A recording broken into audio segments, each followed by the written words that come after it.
Record.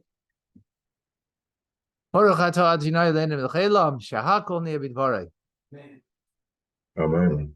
L'chaim, everybody. To life. Our fifth lesson, the world of Kabbalah, that's life. As we continue our mystical journey, fascinating worlds, Seder Hishtalshalus, if you remember that word, Atzilus, Bia. Don't worry, we'll repeat them. But today we begin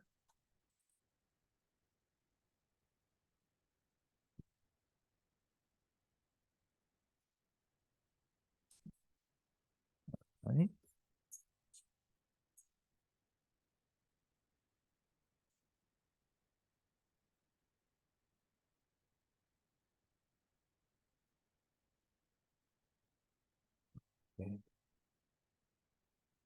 We begin with a brief moment thinking about the adversaries, or adversities rather, can be from adversaries, but adversities that we face in life. Whether they are relationships, family relationships, whether they're relationships at work, in our careers, or personal goals. Somehow, nothing seems to go as planned. As the old saying goes, man tracht and God lacht. Man thinks and God laughs. He sends us for, shall we say, a loop, right? It doesn't go smooth. Whatever it is in our lives that's important to us, the important things. So the question is, how do we ensure that when the chips are down and it's a difficult issue, that we don't crumble in the face of our challenge or adversity? What do we tell ourselves? Well, there's a lot of self-help books out there that give tools, undoubtedly. But in today's lesson, we're going to get to the core issue. We're going to present what mystical Kabbalistic teachings have in order that we can truly understand how to deal with it in our personal lives. Because everything we've been doing is understanding the heavens above in order that we can live more attuned to that heavenly echo down here below. So let us begin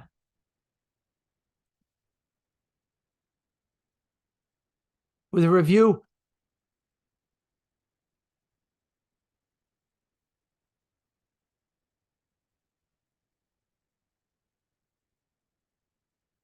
Oh my gosh.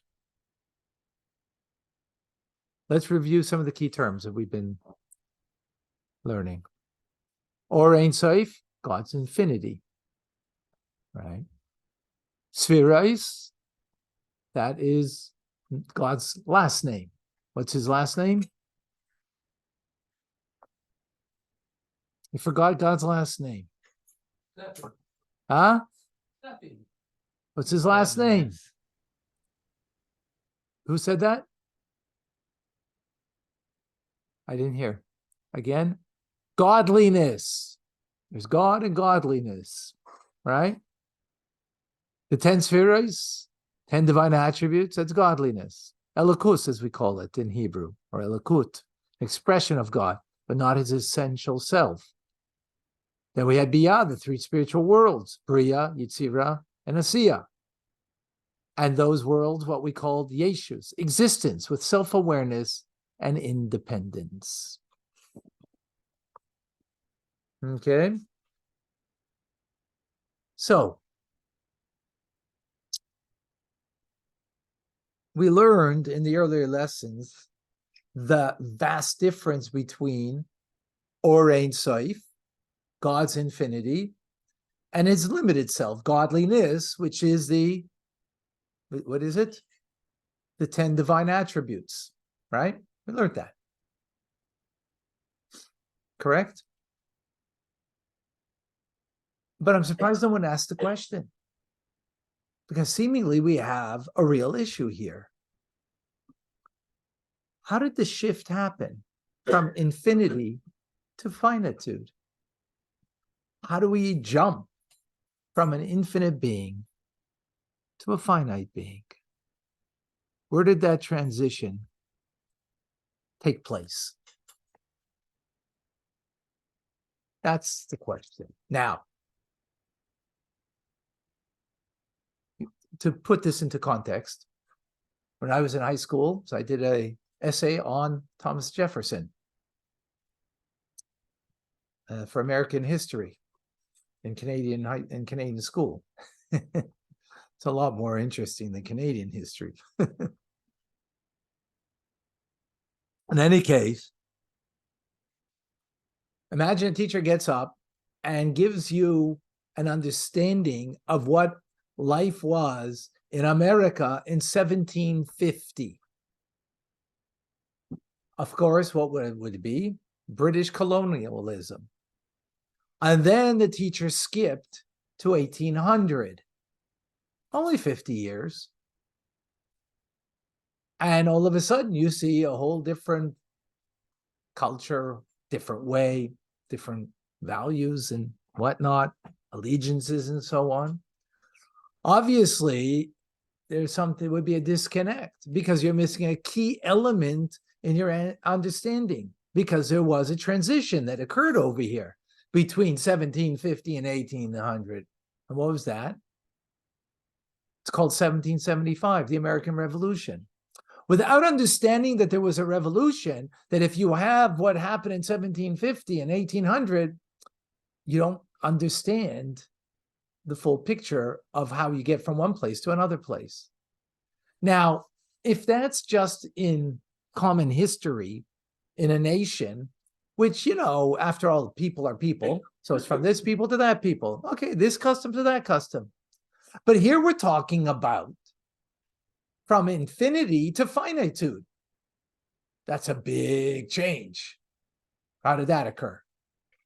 If we would have a difficulty from 1715 to 1800 to understand the change without understanding the revolution, we wouldn't have a full picture, then for sure we need to understand what happened between infinity and finitude so we can have a picture of creation.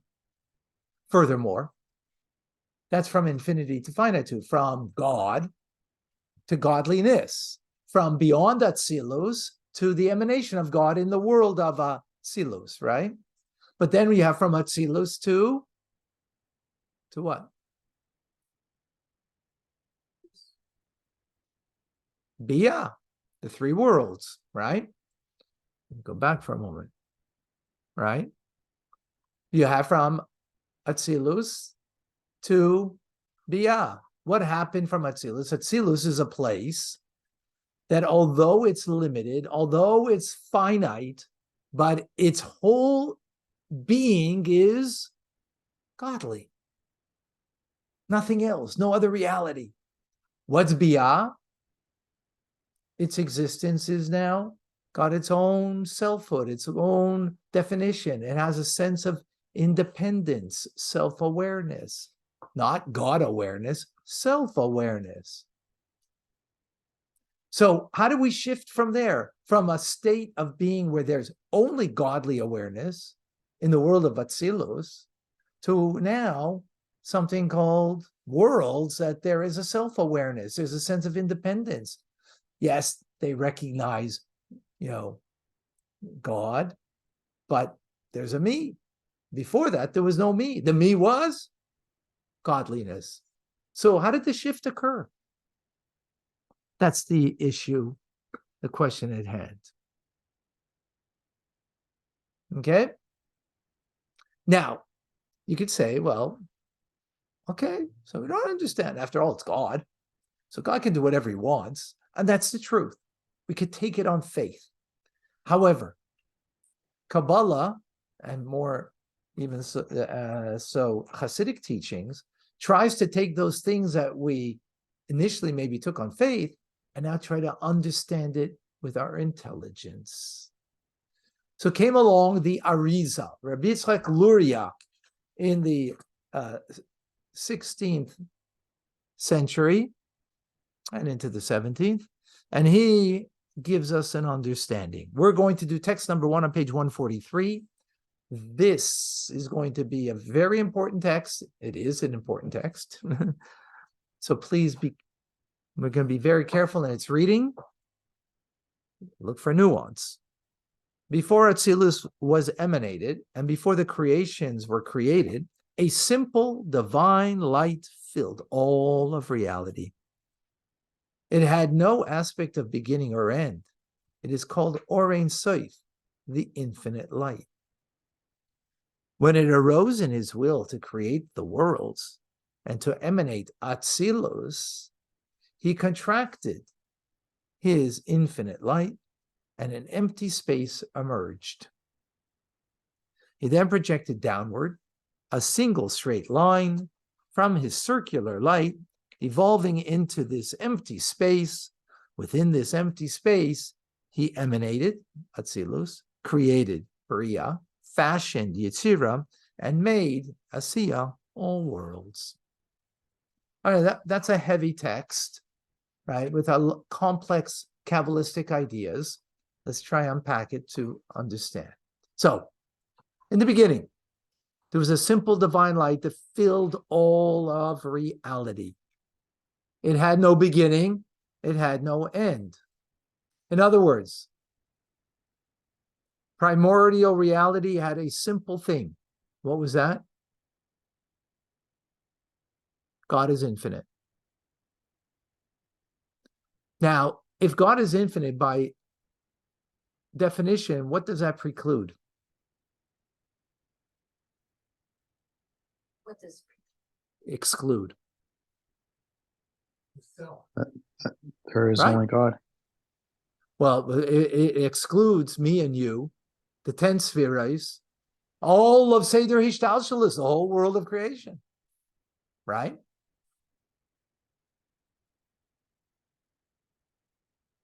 Because there's no beginning, there's no end. How does this all fit in with, and there was, and God said, let there be light? Well, look, we're going to take little baby steps, and we're going to get there shortly. But let's take step by step. I would suggest at this point, this is really important, to just follow the logic that we're going through, and then it'll come together. If you're going to try to take previous knowledge that you have and to fit it in, you're going to put the cart before the horse, and you're not going to be led in the direction that we need to go. The excellent question that you're asking, excellent question, but we're going to get there. Right? Very simply, let there be light is already God, is godliness. That is, we're talking about. This is before there's godliness. There's only God. There's only the simplistic divine light that filled all of reality. No beginning and no end. Let there be light. There's a beginning. We're talking before that. Right? So, now the infinite light is a circle. Why is it a circle? circles existing? No, Why is the circle infinite? because there's no beginning and no end. Exactly. Exactly. There's no beginning, there's no end. So that's a symbol of infinity. And that's what the beginning was. Then the question, how did the spheres come about? Right? How did the spheres have a beginning? Chachma is chachma, bina is bina, wisdom is wisdom. There's a beginning of wisdom, there's the end of wisdom, there's a beginning of kindness, the end of kindness, right? How did it come about? From Or Ein Sof, infinite, to spheros, finite. It wasn't a simple bridge like, you mature from being a a 2-year-old to a 10-year-old to a 20-year-old, you just naturally progress. It wasn't a natural progression. It wasn't like, you learn pre-algebra, now you learn algebra. There's a natural progression. That's not what happened here. Here, there was a significant disruption that had to occur, a restart, if you will. Now, don't worry, we're not going back to COVID, right? But this restart enables the spheres to come forth. And the word for that disruption is called, in Hebrew, tzimtzum. Tzimtzum. Generally, we translate it as reduction, or better yet, contraction. Okay? Tzimtzum is a series of contractions, which will begin with the first one, Tzimtzum Harishon, the first contraction. What does it do? It enables the whole project of a world to become into existence, to be enabled through godliness. Okay, let's get some key points over here. Tzimtzum Harishon, we have you have in your books, 144, you have it on the screen.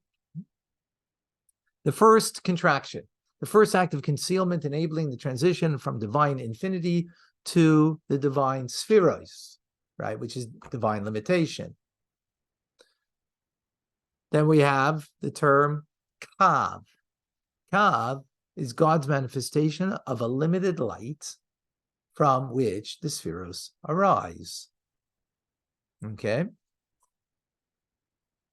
So it is the line, and it's the beginning of limitation. How's it the beginning of limitation? How in the metaphor is it a limitation? Because a line has a beginning and it has an end. Circle has no beginning, no end. That's a sign of infinity. So we start with a circle, right? As in the metaphor. And from that circle that filled all of reality, now what happened? The Ein Sof infinite light was removed. And what does it mean that it was removed? Can we say that God was removed? His presence isn't there anymore, but there's an empty space now. So we're not saying that God isn't here. He removed himself in order to allow finitude to take place, because there's nothing outside of God, right? So we have to be careful when we learn a metaphor, a circle, a line, and whatever we're learning, that we can't take it in a physical way, right? That was true with Biyah when we described it as has an existence. It's certainly true with Atzilus, that is an emanation, that it's part of God, and Ein Sof all the more so. In other words, you can't say that the cup was full, right, before creation with water, and now God emptied it in order to have some grape juice. No. So this point is stressed by the Kabbalist Rabbi Yosef Irgas. Text 2a, please. Those who wish to understand Tzimtzum in a literal manner, which meaning God removed himself, right, will be led to beliefs that contradict most of the fundamentals of our faith. First of all, we are explicitly taught, to whom do we compare God, and what likeness can you arrange for him? If, however, you take Tzimtzum literally, you're indeed imposing an image on God, because you're saying he's removing. Oh, removing means he's somewhere. If he's somewhere, he's removing himself from that somewhere.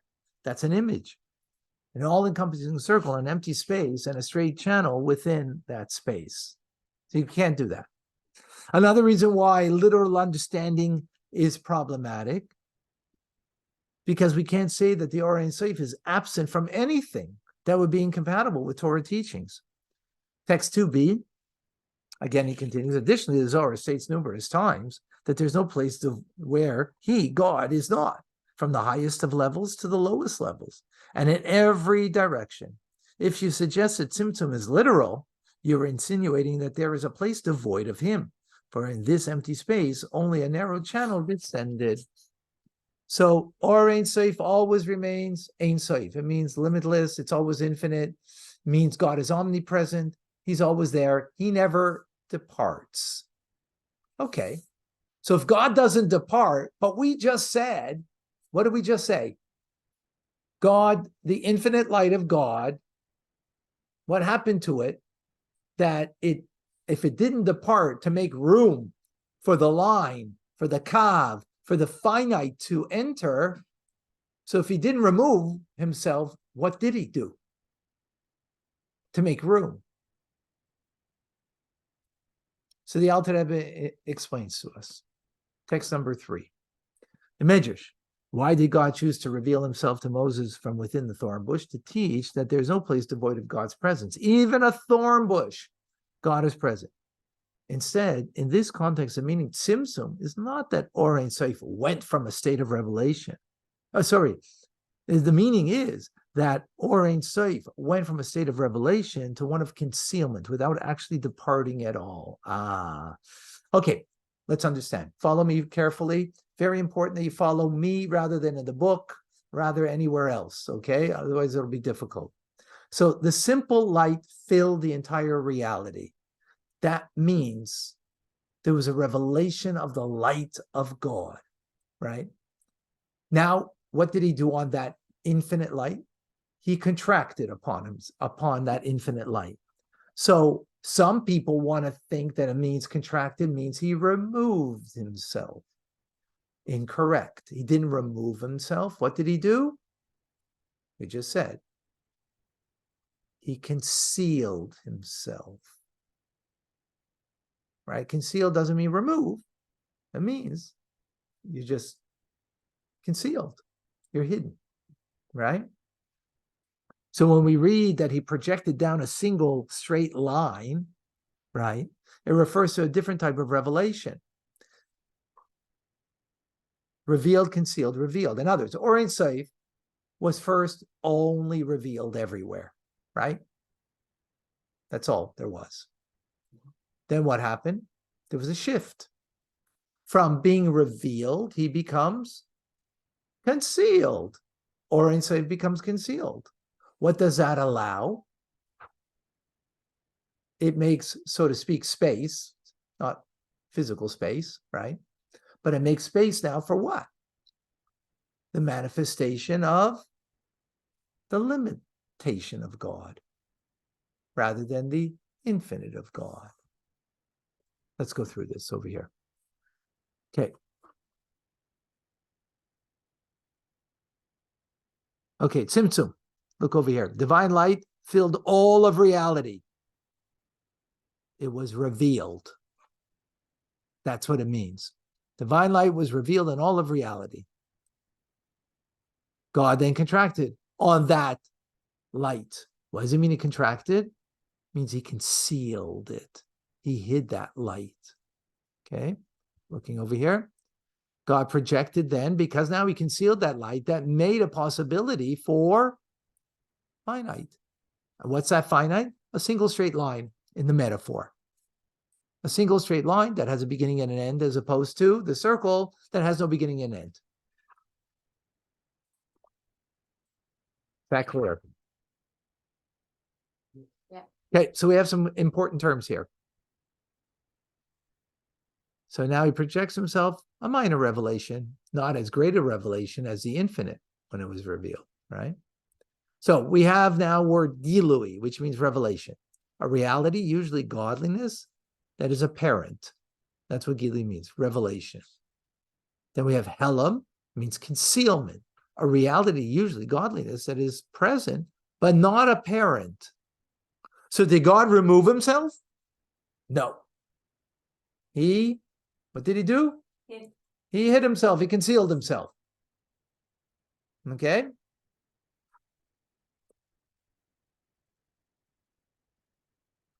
Let's go back to our good friend, Sir Isaac Newton. If you remember him, right before he was teaching a high school class, trying to bring a very lofty topic. You know what? He's doing a harder job now. He's going to teach 5-year-olds.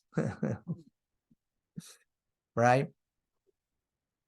So we have Sir Isaac Newton coming into the classroom, and for him to give the mathematical equation and everything about gravity that he can do with his colleagues and his students, he can't do that. What is that comparable to in our metaphor? In his mind, infinite light, right? That infinite light cannot come down to the 5-year-old to explain gravity. Right? They're not going to understand it, right? So what's he got to do? He's got to make a transition. He's got to think, okay, how can I bring this concept to them? Right? How can I do that?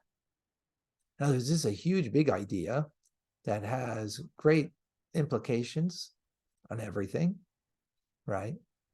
And but I'm not going to be able to do that. So, he's standing there at the board with a piece of chalk. He says, "Hey, this chalk, me writing on the board right now, if gravity didn't exist, then I wouldn't be able to do this. Nothing would be in its position. Nothing would be where it is. Everything would be flighty." if you will, right? So what has he done? He's taken a huge, big idea and brought it down in a very simplistic application, right?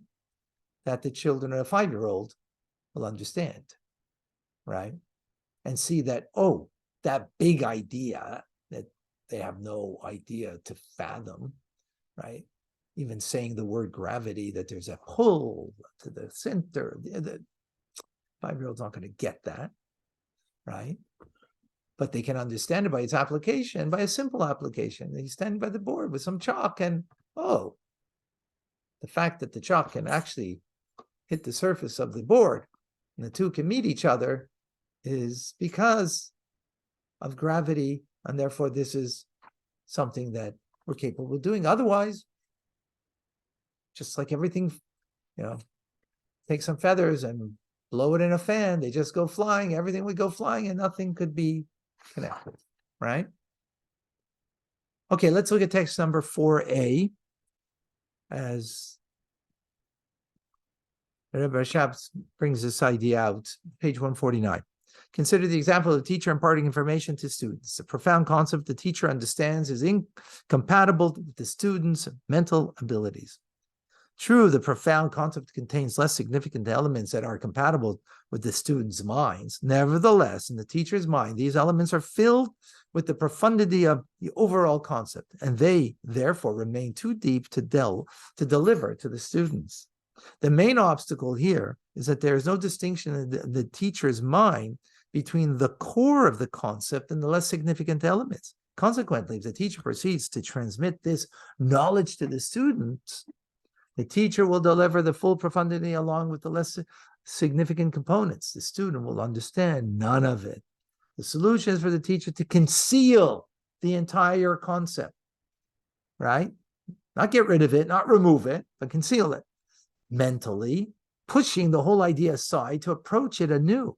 The teacher can now distinguish between the idea's core and the more superficial elements, right? Like the chalk to the chalkboard.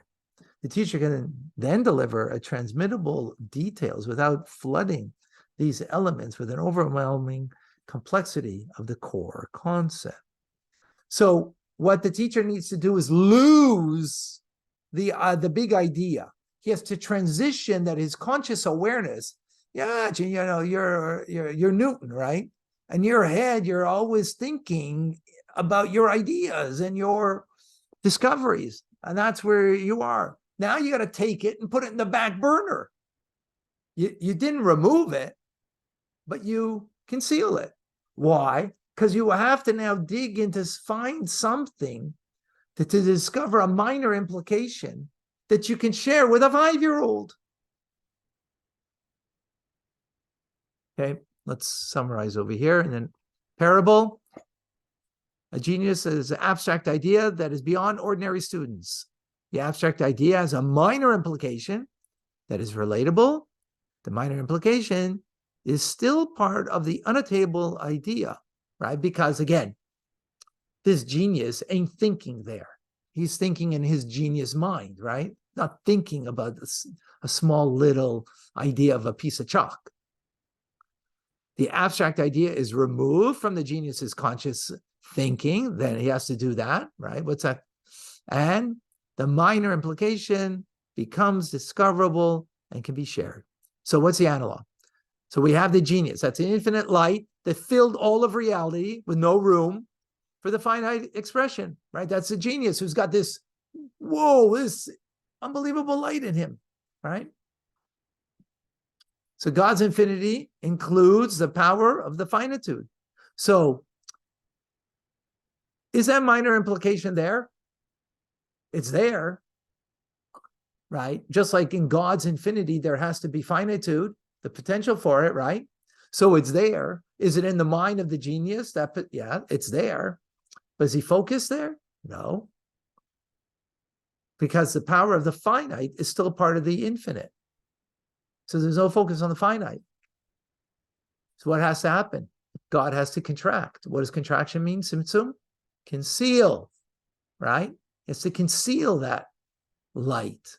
Why? Because then the finite power has space to come out of concealment and it can be revealed.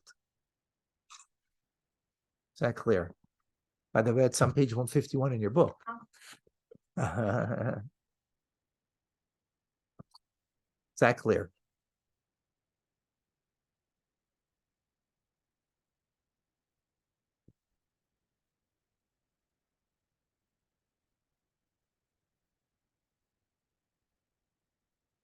Okay. So let's, I want to make sure we get this very clear. This is really important stuff. I know that it's a bit abstract. Okay, if I turn on the fan. Oh, absolutely. Just the on switch on the left bottom. Mm-hmm. Perfect. Okay. What's God's default status? It's everywhere. Ein Sof. Ein Sof. Limitless. No beginning, no end. That's his default status, right? What's the default status of a genius? His mind is, right, full of, you know. And because that's his default status, that precludes what?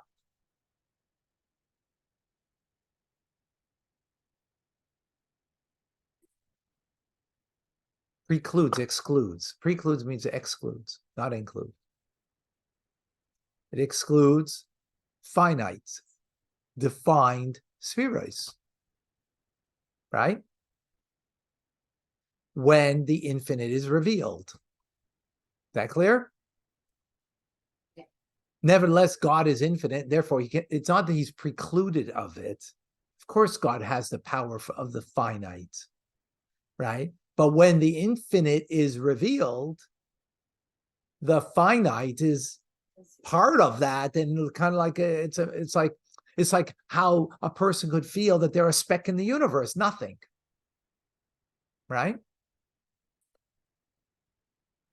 So it's there, but it's insignificantly there, right?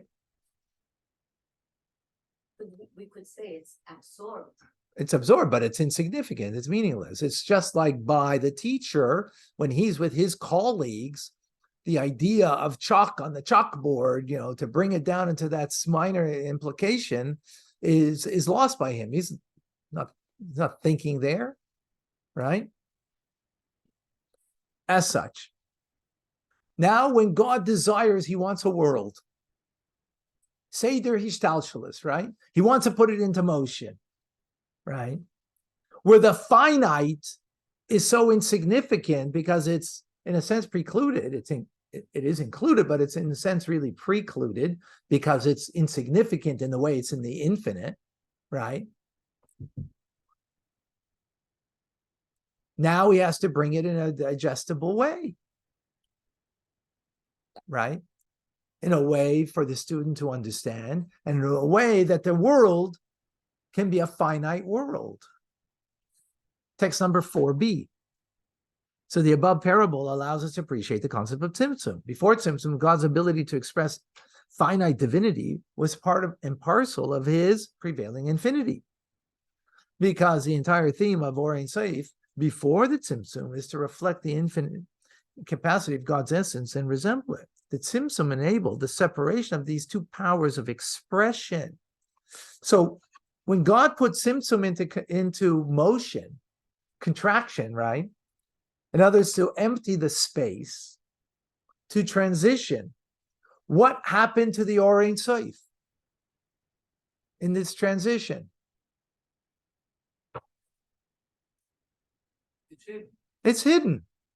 Just like the great genius has to hide all of his great knowledge, great awareness, in order to allow a simple thing, a minor implication, to be able to bring it down to the 5-year-old, right? That's what he has to do.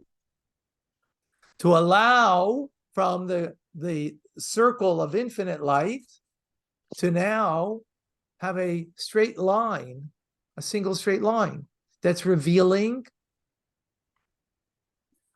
the finite power of God. Okay? Rabbi, why can't we just say diminish like Tzimtzum? Why, like the sun, it diminishes its light. Is the sun infinite also?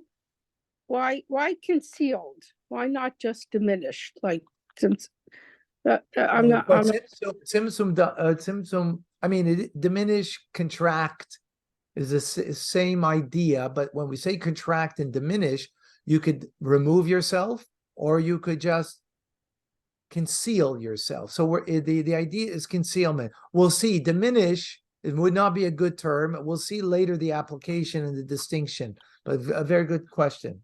Very good, Alice. Thank you. Yes, Elliot. I think maybe it could be more relatable if you say through the 28-day cycle of the moon, you see some of the moon and less from a full moon to a new moon. The moon is still there, but the visual separation of the moon Becomes concealed. Yes, absolutely. Yeah, that's a good metaphor. Excellent. Thank you. Right. So where the sun, you wouldn't use it as a metaphor of concealed, although it is concealed at nighttime. At nighttime, it's concealed, right? It didn't, but you might also say it removed itself from this hemisphere, right? But the moon is a good metaphor to use because we see how it diminishes till the point that it becomes actually concealed. So, yes, very good. Excellent. So,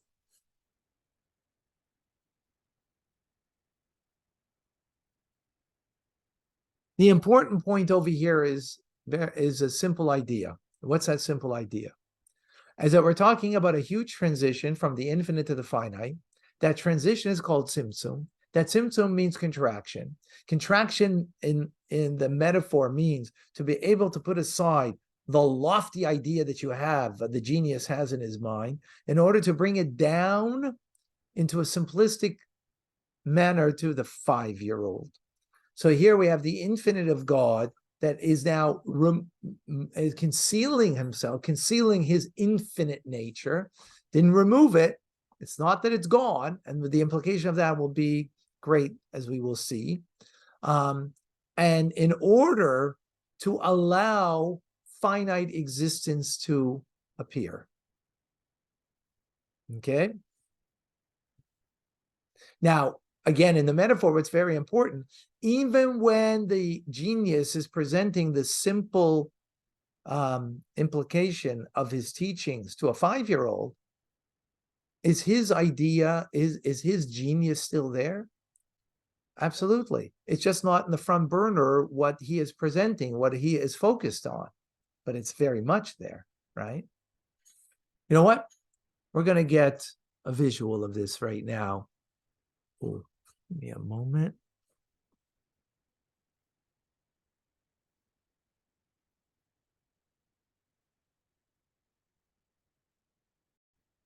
Okay.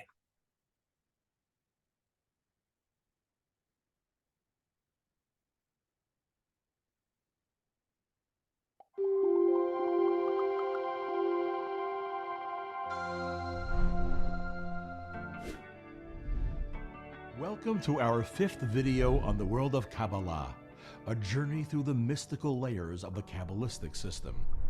We previously described the disparity between God's infinite light and the 10 Sfirot of Atzilut that have definitions and distinctions, and therefore limitations.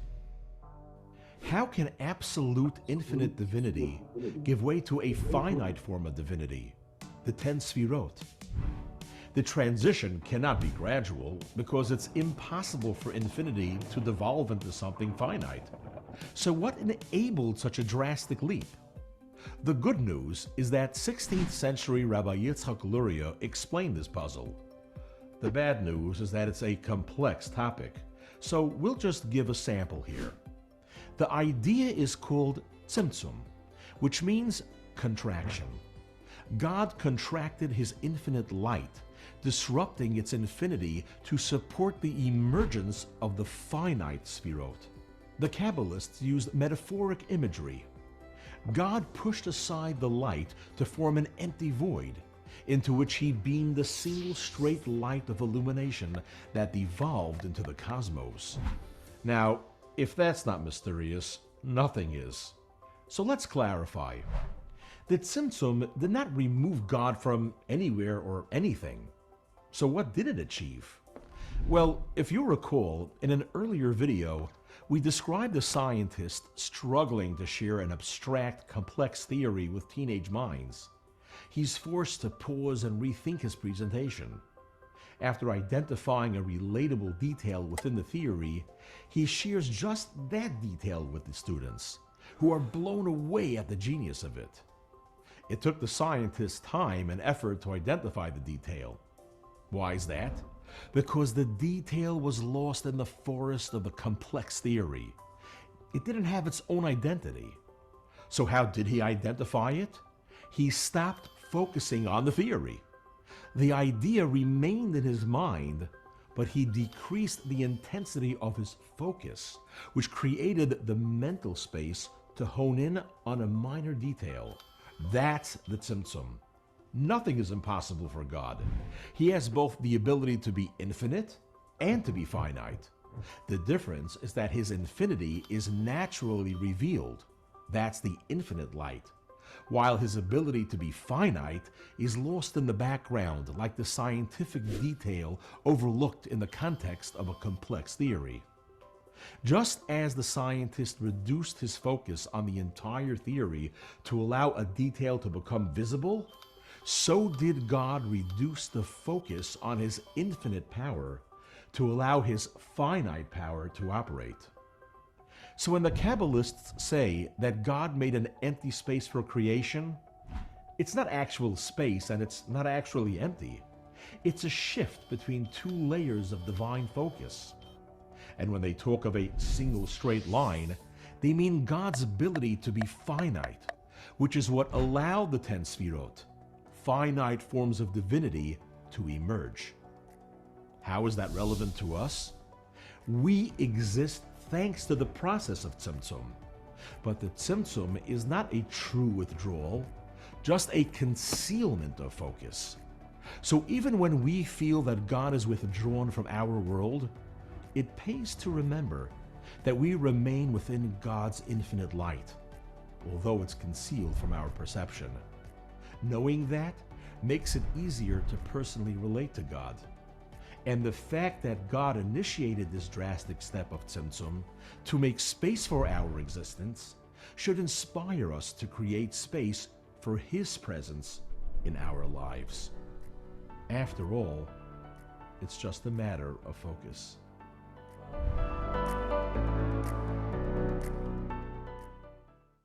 Beautiful. Brought clarity? Yeah? That Okay, was well done. yeah. Very well done. Okay, so we have what's called the Tzimtzum Harishon, the first contraction from infinite to finite. We have another one, which is a similar idea, a little different metaphor, and that is between Atzilus and Biyah. Atzilus, what is the world of Atzilus? It's a world, it's finite, right? We've come to finitehood, but it's a finite godliness that all it is totally encompassed in the divine. There's no independence, self-awareness. It's the emanation of God, right? And then Biyah is independence, selfhood, self-awareness. Higher levels of those worlds have maybe more of an awareness of God, but there's me and there's a me and God. Atzilus, there's no me and God. It's just God, right? The limited fashion of God, as it were, right? Godliness, the 10 divine attributes. So how do we need another transition from a divine awareness to a self-awareness, from total absorption and being only part of God, the limited part, right, to a place where there's an independence of God, a self-awareness, right? So how did that reality come by? Again, it's a tzimtzum, but there's a different metaphor that's used here. And that metaphor is a curtain, right? A curtain. As opposed to a light that's contracted, lesser powerful light, right? This is like a curtain.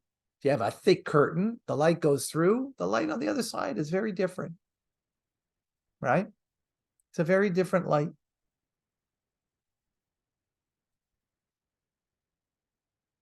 In this manner, that barrier, that tzimtzum, that contraction, that concealment now allows that on the other side of the parsa of this curtain, that there is a concept of selfhood.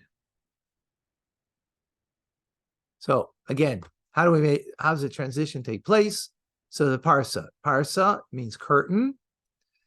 This is key term 5.5. You have it in your book 154. The concealment after the world of Atzilus that enables a sense of independence within the lower worlds of Bria, Yitzira, and Asiya, which the acronym for that is Biyah, right?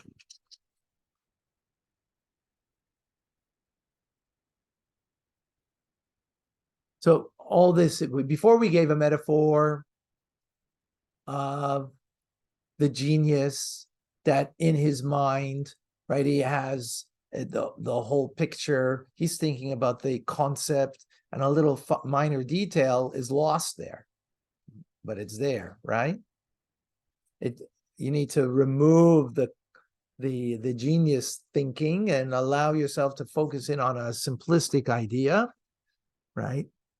To bring it down to the child. But it's all there in one of the same thing, right? Here, we're talking about a light, that the light that emerges after the curtain, it's still light, but it has a whole different, I have in my house, we have a black curtain. And the light that comes through, there's like purple light, and it's like a whole different kind of light, and it's so blocked out, that you wouldn't necessarily, only because you know that the sun is shining outside, but if you never knew of the sun and you were on the inside, all you would think is, whoa, that's not sunlight, this is something else, it's detached from it. And that's the idea that we get from Atzilus to Biyah, that there's a sense of detachment. Detachment meaning there's a sense of selfhood, self-awareness, right? As opposed to the world of emanation, there isn't. Okay. All right. Now that we've became Kabbalistic wizards on Tzimtzum,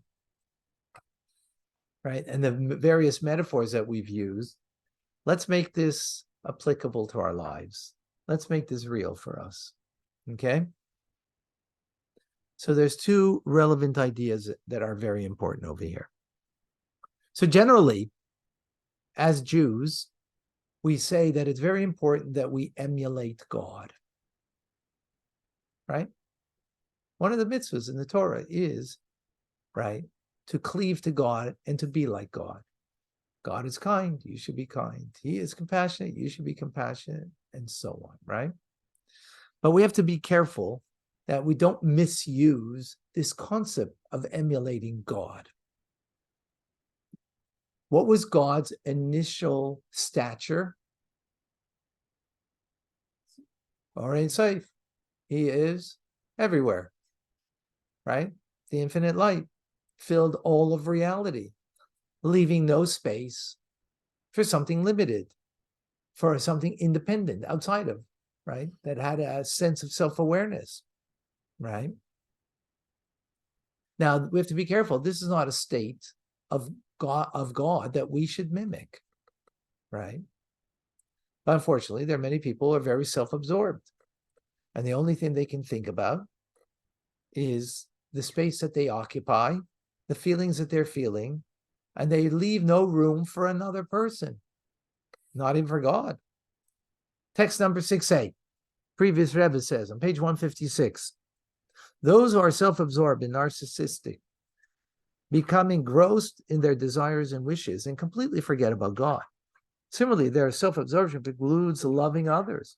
Their self-love generates divisiveness because it doesn't allow them to tolerate others. They think that whatever someone else says or does is directed against them. There was an incident with that well illustrates this point. The fellow who happened to be a tremendous scholar and well-versed in Torah once had a private audience, Yechidus, with my great-grandfather, Rabbi Menachem Mendeleev Lubavitch at Tzemach Tzedek, third Lubavitcher Rebbe. Rebbe, he complained, the others are stepping all over me in the study hall. They do not appreciate what I have to say. They do not behave properly towards me. And they do almost the exact opposite of my opinion. The Holy Rebbe replied, your ego expands throughout the entire study hall. Wherever anyone steps, it's bound to be on you. Very insightful story. Why is he getting offended? Why is he getting offended, folks? Why is he getting offended?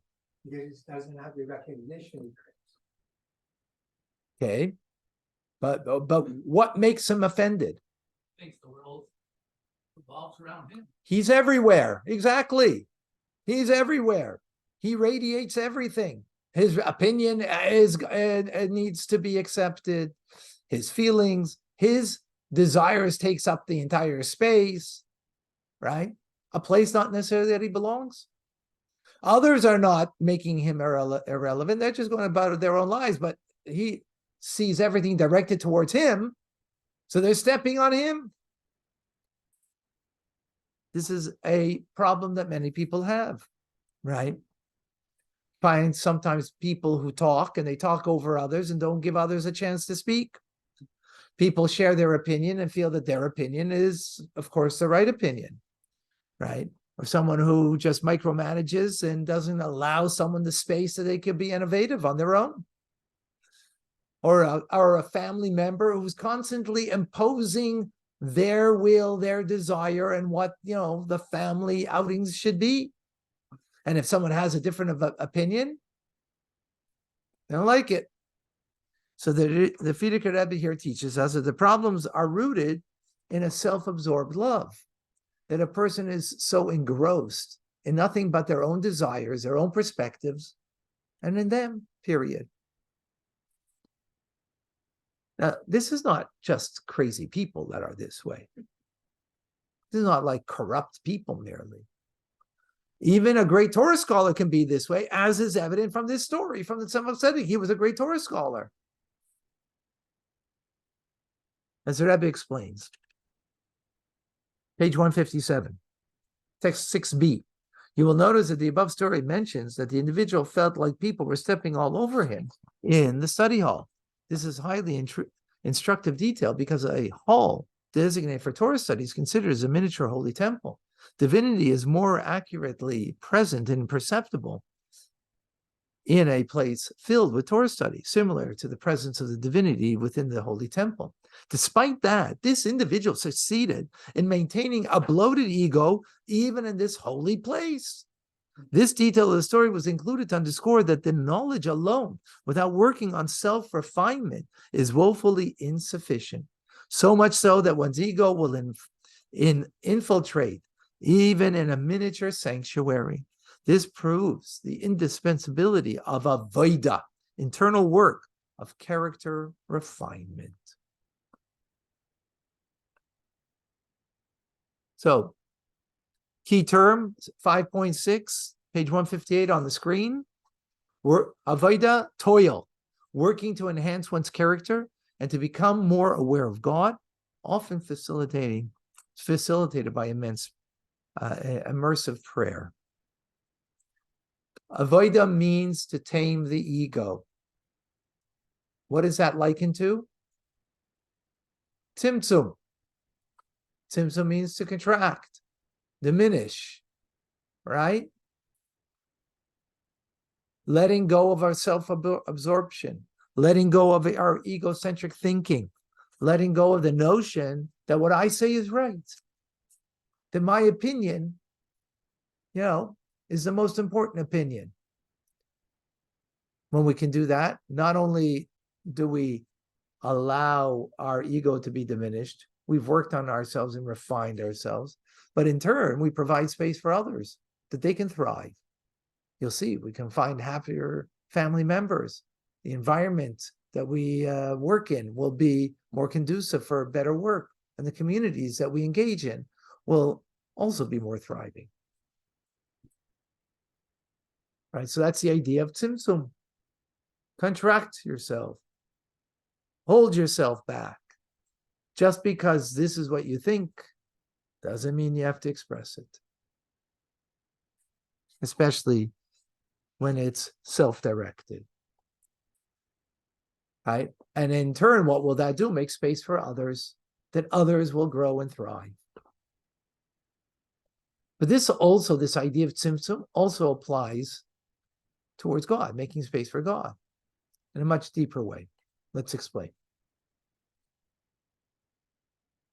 When we speak about emulating God,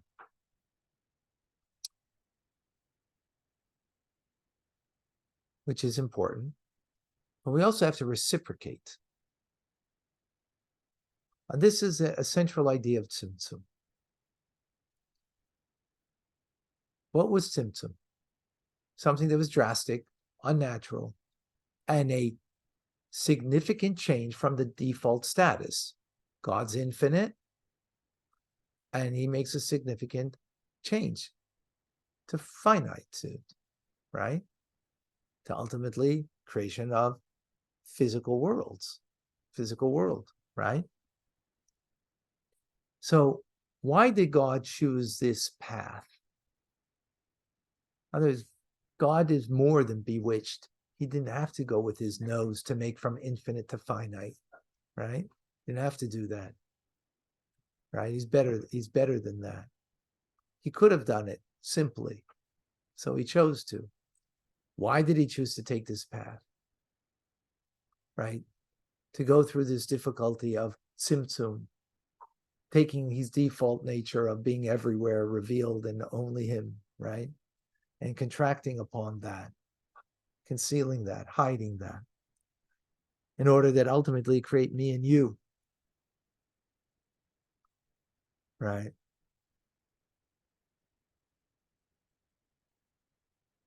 So why did he do it in this method? Well, through his creation, God can transcend himself. Okay. But why did he do it? To transcend himself? Does he need to transcend himself? Becomes more and more. God can become more and more? I'm not certain of what that means. Elliot? He did some horse trading.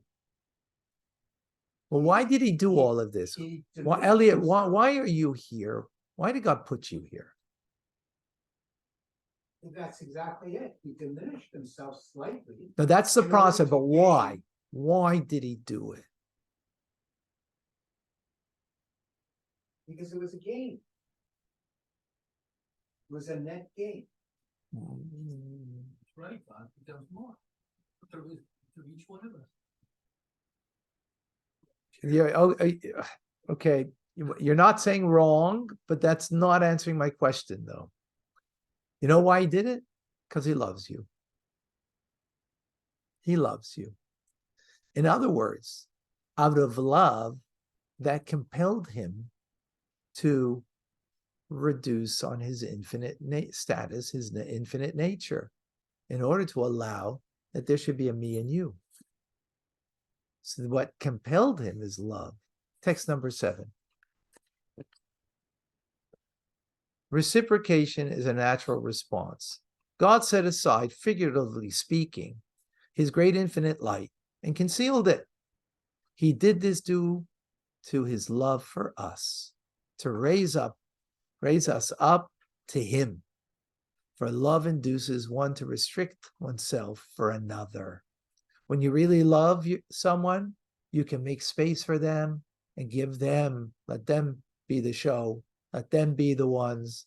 You don't need to be front and center and be the show, right? Out of the love, you can allow them. Because God loves us, so he contracts upon himself that we should be right here, right now. Sorry, what you said is correct, but that was the outcome of it, right? Likewise, Elliot. So when we reflect on this deeply, our souls will spontaneously be ignited to reciprocate. We will feel motivated to forsake everything in order to cleave to him. Wow. Amazing.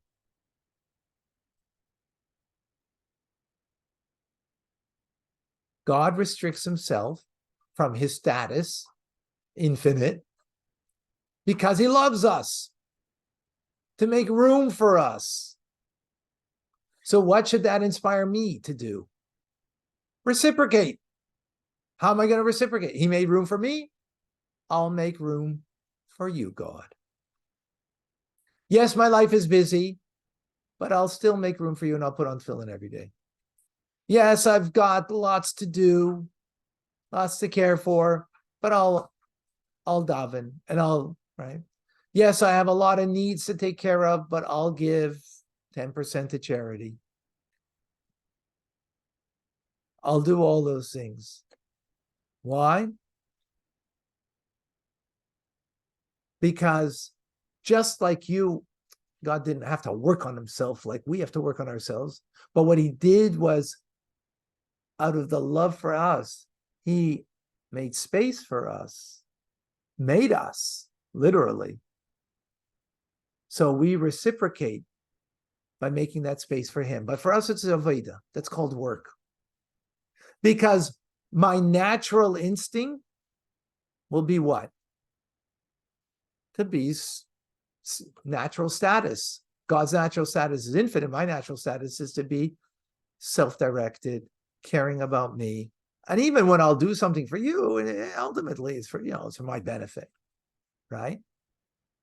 Tzimtzum reminds us that we got to tame that nature, put that aside, make space for Hashem.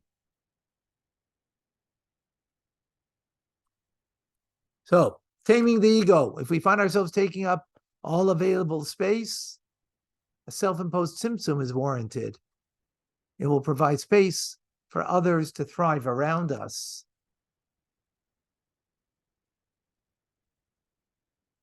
However,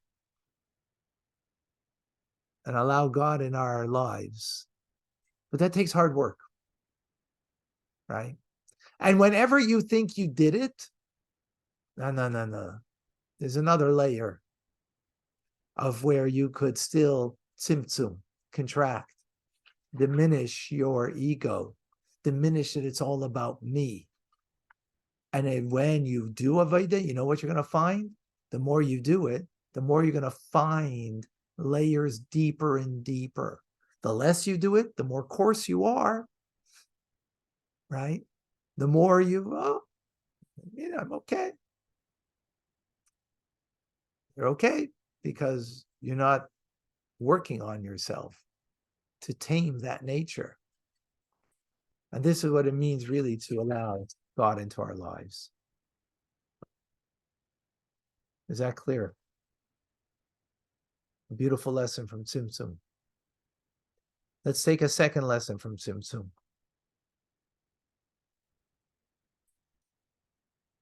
What's God's first act in creation? So to speak, the first thing he does. What's the first thing he does to create? Isn't it what we just said? That we- First thing, he's infinite. That's his status. He didn't do that. He is that. He didn't do that. He is that. Yes, So what did he do? they- Give me one word. Space. Give me one word. it's- Tzimtzum. Thank you. Tzimtzum. Exactly. The first act in creation is Tzimtzum, right? Because before Tzimtzum, there was no room for the Kav, the potential of finitude. There was no allowance for the world of Atzilus. And Biyah for sure was not enabled, right? No, and this physical world, forget about it. Very removed, right? So the first thing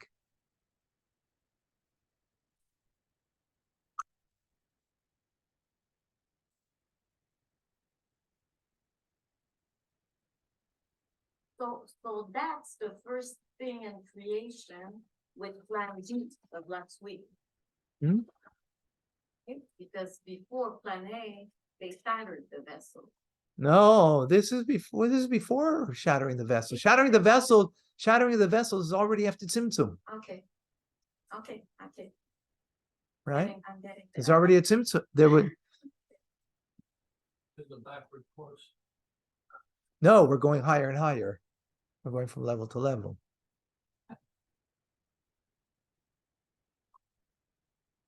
It's missing a. Okay.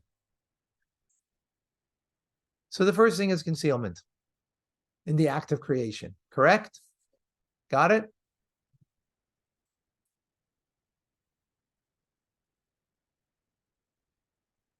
Why was there concealment? Ultimately, for the sake of revelation, right?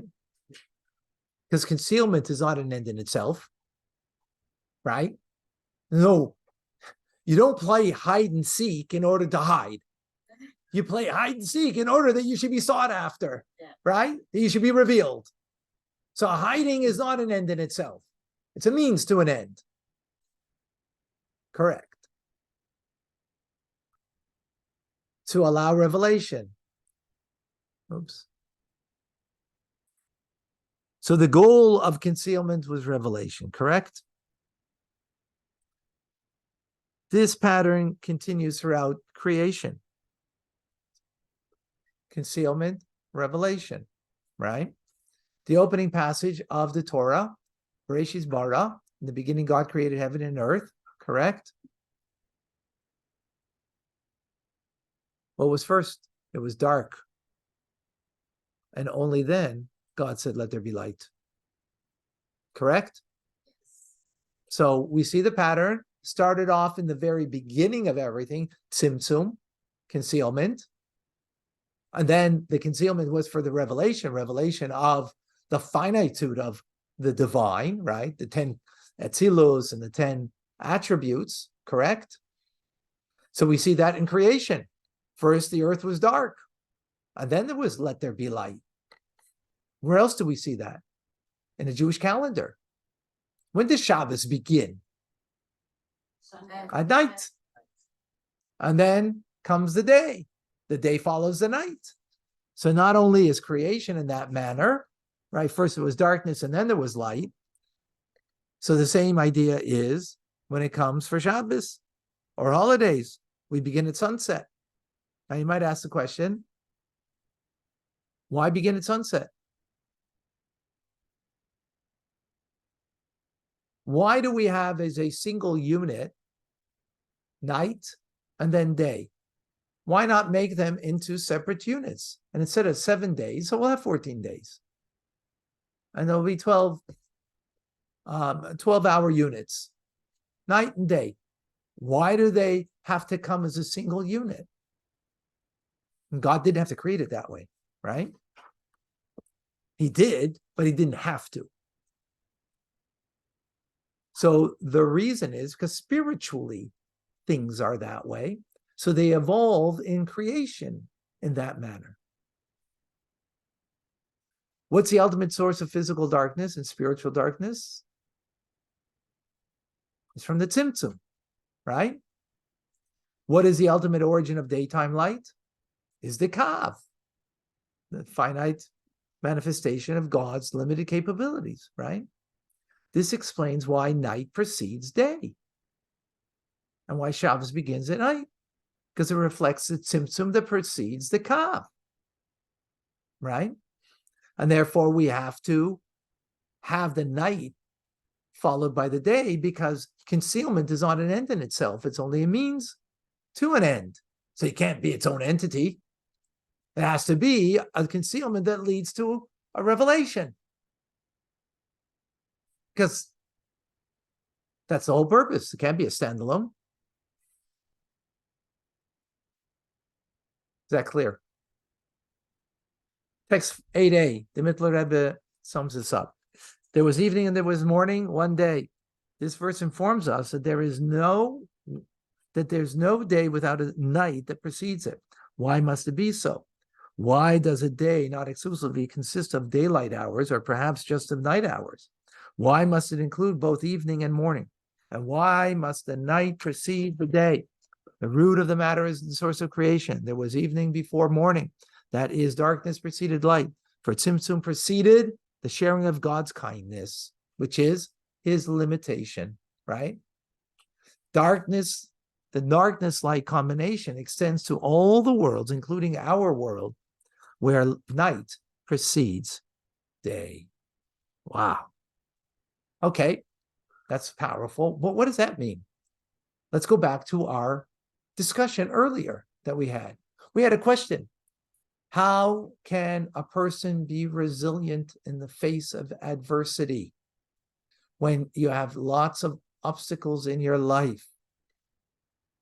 So there, as we mentioned, there's a lot of self-help books, but they don't get to the core of the issue.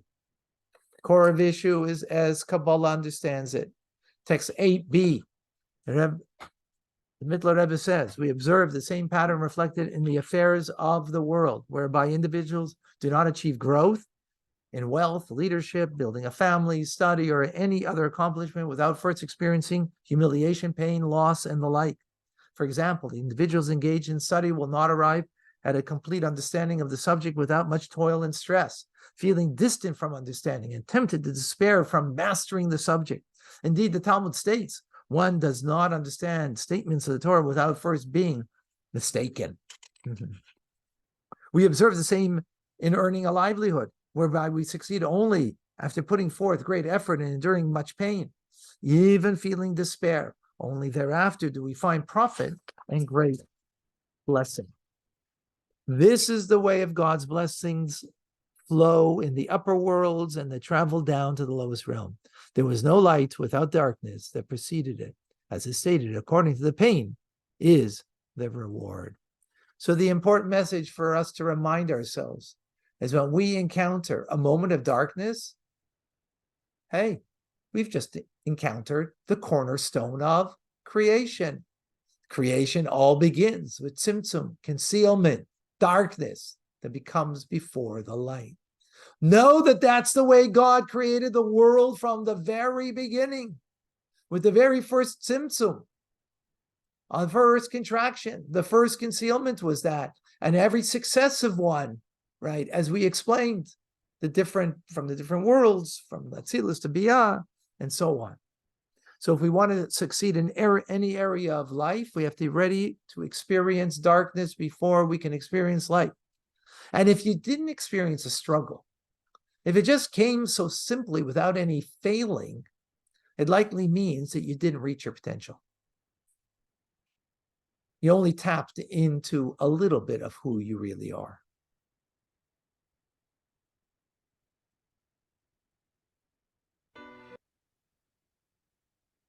This would have been different had Adam and Chava not sinned. The Simpson attitude would there be so much concealment here, or how would it manifest itself? If they didn't sin, they did sin, by the way. Just a historical footnote. And we're living with that now. I mean, if they wouldn't have sinned, they did sin, and it doesn't matter if they wouldn't have sinned. If they wouldn't have sinned, then you wouldn't be here, and I wouldn't be here to ask our questions. and the plan wasn't that to be it that way. The plan was that they would sin. But that's a whole different story of why then God did it. And we actually had a class on that not too long ago. Actually, on Parshas Bereshis, we had in Torah studies. Excellent question. But the fact is, he did, and this is the world that we are in. It was meant to be that way, because that way they had to struggle with one little commandment. We have to struggle with a lot more in our world than they had to. But they're the precursor of it. Yeah. But let's get back to our point over here. Knowing this idea that the night has to precede the daytime will be so empowering, that will alleviate so much anxiety and pain and demoralized individuals who feel inept, who struggle in whether their studies or at work, in relationships, or their Judaism. That this tells us there's no place for retreat, there's no place for despair, if we understand this idea that it's embedded in the very first act of creation. Tzimtzum, concealment. So there will be a concealment in your life, and for the thing that's more important, there will be a concealment. And ultimately, when we give ourselves over to it, and we know that there's the light that's coming, then we will not allow to have any despair. And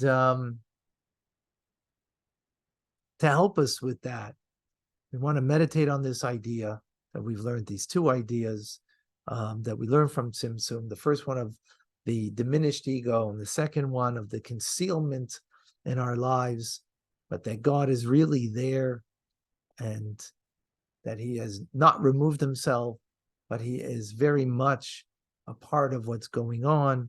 He created this in the very fabric of creation, and it's meant particularly for me, what I'm going through, not for someone else. Because if God removed himself, so you say, oh, he removed himself, and he gave some angel to take care of me, but he's removed. No, God's not removed. He is very much with us. And with that, let's go into this week's niggin. Beautiful niggin.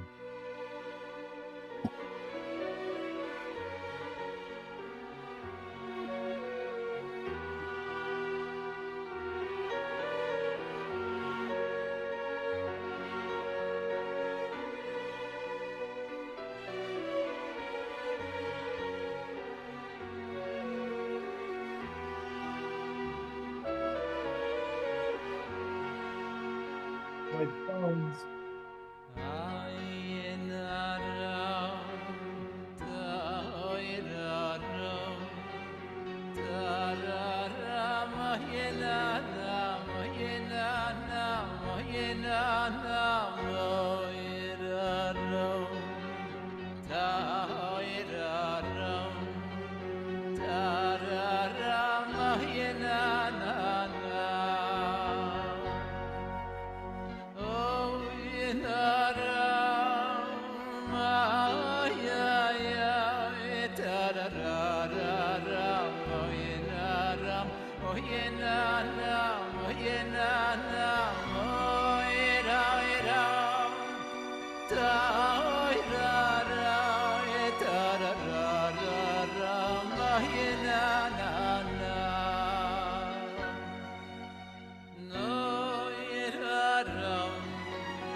Okay.